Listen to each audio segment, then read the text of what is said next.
드라마의 최종화를 기대하고 본 적이 몇 번이나 있을까 싶은데요. 기다림 끝에 본 종이달 최종화는 기대 이상의 감정을 느끼게 해주었어요. 최종화에서는 주변 사람들이 이화를 어떻게 느끼고 생각하는지 가늠할 수 있는 부분들이 많이 있었는데요. 그 중에서 두 가지 표현이 와 닿더라고요. 하나는 형사에게 선영이 말했던 것으로 이상하고 따뜻한 사람이라는 표현이에요. 저는 이 표현이 제가 느낀 이화를 가장 잘 나타낸 말이라고 생각되었어요. 그리고 나머지 하나는 가든이가 민재에게 말했던 것으로 진실은 불편하고도 쉽다는 표현인데요. 가든이는 이화 자체를 두고 한 말은 아니지만 그 표현이 바깥에서 이화의 행동을 바라보는 시선이 아닐까 싶더라고요.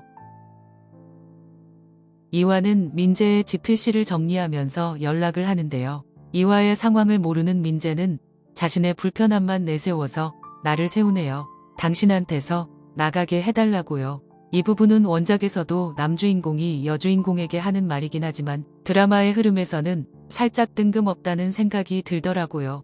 민재가 돈을 갚겠다며 내민 통장도 뜬금없다는 생각밖에 안 들었고요. 이미 이화는 민재의 지필실까지 정리하고 난 후였으니까요. 또한 이화는 비행기를 타기 전 마지막으로 민재에게 전화를 합니다. 자신의 범행이 드러난 후에 민재가 걱정이 되어서였죠. 누군가가 물어보면 아무것도 모른다고 하라고 하고 우리의 만남은 그냥 사고일 뿐이라는 것을 상기시켜주죠. 이 말을 들은 민재는 이화에게 무슨 일인가 생긴 것을 직감하고 괴로워하는데요. 민재가 괴로워하는 모습에도 자신의 입장만 있는 것 같아 이기적으로 보이더라고요. 민재가 이기적인 사람이라기보다는 이화와의 관계가 처음부터 그랬던 것이라 어쩔 수 없는 부분이겠지만요.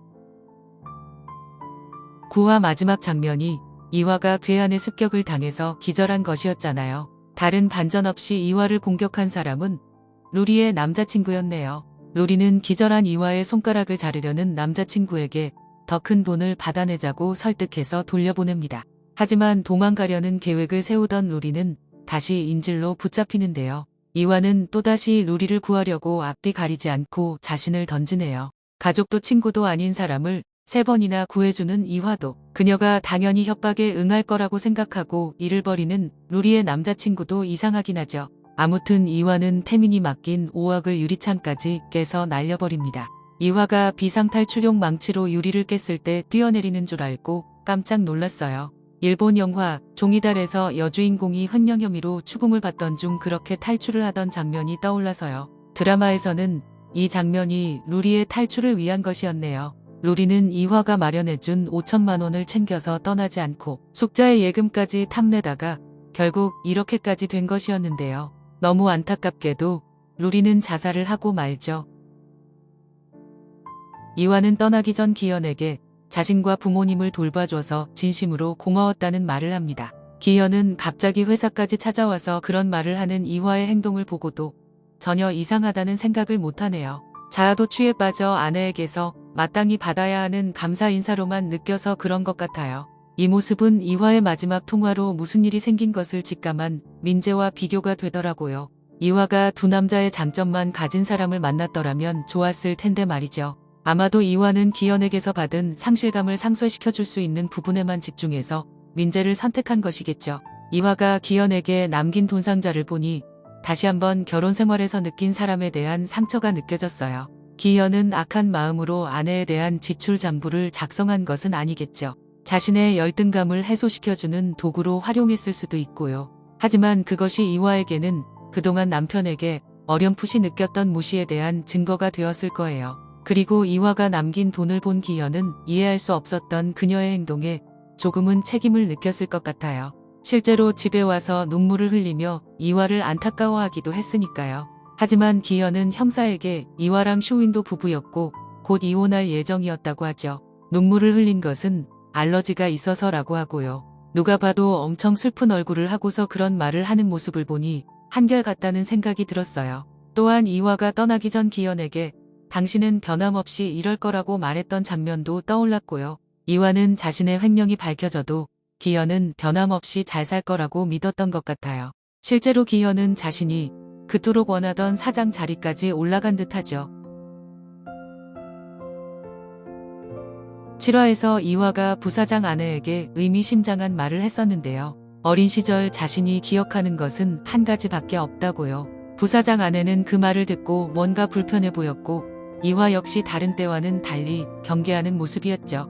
내내 궁금했는데 이화가 기억하는 그 일이 10화에서야 밝혀지네요. 부사장 집거실에 걸려있는 그림은 이화의 할아버지가 어릴 때 상속해준 것이었죠. 이화는 계약서랑 청명미술관에 대여해주기로 한 법적 서류까지 내밀면서 30년 동안 못 받은 렌트비를 달라고 합니다. 그런데 부사장 아내는 남의 물건을 자기 것인 것처럼 사용해놓고도 그것을 지적하는 이화에 대한 화를 참지 못하네요. 결국 21억 6천만 원을 입금한 후 SD저축은행 이사에게 이화를 횡령 혐의로 신고하는데요. 이화가 진짜 횡령을 했다고 생각한 것은 아니었죠. 가정부의 말에 힌트를 얻어서 이화를 골탕 먹이기 위한 것이었는데 이렇게 횡령이 밝혀지다니 조금 허무하더라고요. 다행히 이화는 이사가 도착하기 전에 이시센터를 떠났죠. 이화가 떠난 이시센터에는 5억이 든 돈 가방이 남겨져 있었는데요. 그것은 태민이 페이퍼 컴퍼니로 돈 세탁을 하려고 이화에게 맡긴 것이었습니다. 태민은 5억이 든 돈 가방 2개를 들고 매주 이화를 찾아오겠다고 했었고요. 박병식 돈을 빼돌리는 것은 눈 감아줄 테니 자신의 일을 처리해달라는 협박을 참 고급지게도 하더라고요. 혹시 이화를 구해줄 인물인가 싶었는데 말이죠. 그래도 이화가 태민의 돈가방 덕분에 로리를 구할 명목으로 돈다발도 뿌려봤네요. 형사는 이화가 유리창을 깰 때 사용한 비상 탈출용 망치의 지문을 통해 그녀를 추적하기 시작하는데요. 허공에 뿌려진 5억 돈다발의 주인 민 교수를 제외한 강남 귀족계 회원들, 박병식은 모두 이화에게 돈을 맡긴 적이 없다고 하죠. 그들 역시 돈에 대해 떳떳하지 못했기 때문인데요. 끝까지 자신을 돌봐준 이화에 대한 고마움 때문인지 숙자 또한 이화가 오히려 돈을 불려줬다고 하네요. 자신의 돈을 가져간 이화를 그리워하기도 하고요. 가을, 선영 또한 이화를 그리워하죠. 동시에 늘 괜찮다고만 했던 이화에 대해 아무것도 몰랐다는 것을 깨닫습니다. 이화는 늘 자신보다는 남을 먼저 챙겼기에 주변 사람들이 그녀의 취향을 알 수 없었던 거죠.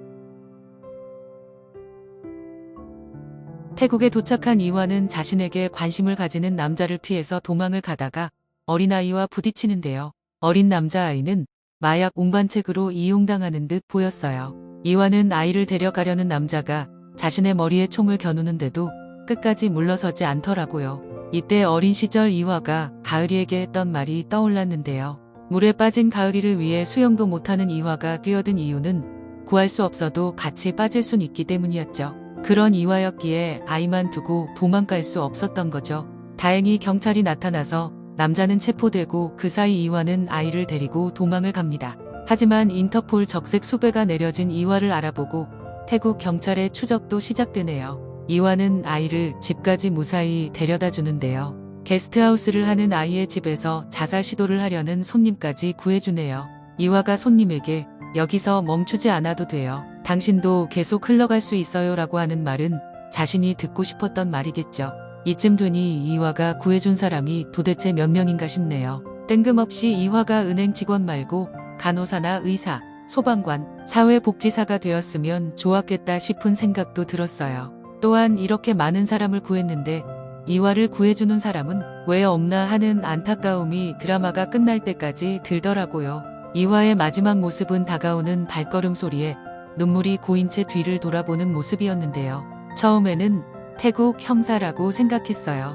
반복되는 위기를 겪는 것보다는 차라리 그게 나을 것 같다는 생각도 들었고요.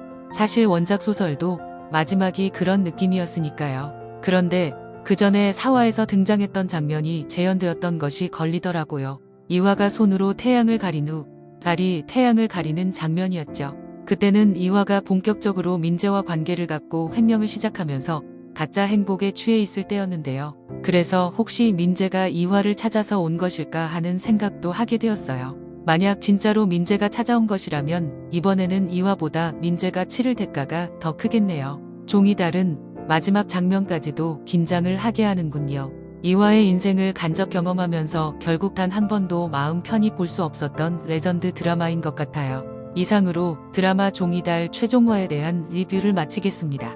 김서영 배우가 연기를 잘하는 것은 원래 알고 있었지만 유이화 연기는 최고였던 것 같아요. 훌륭한 연기 때문에 드라마에 더욱 몰입해서 감상할 수 있었어요. 영상 끝까지 시청해주셔서 감사합니다.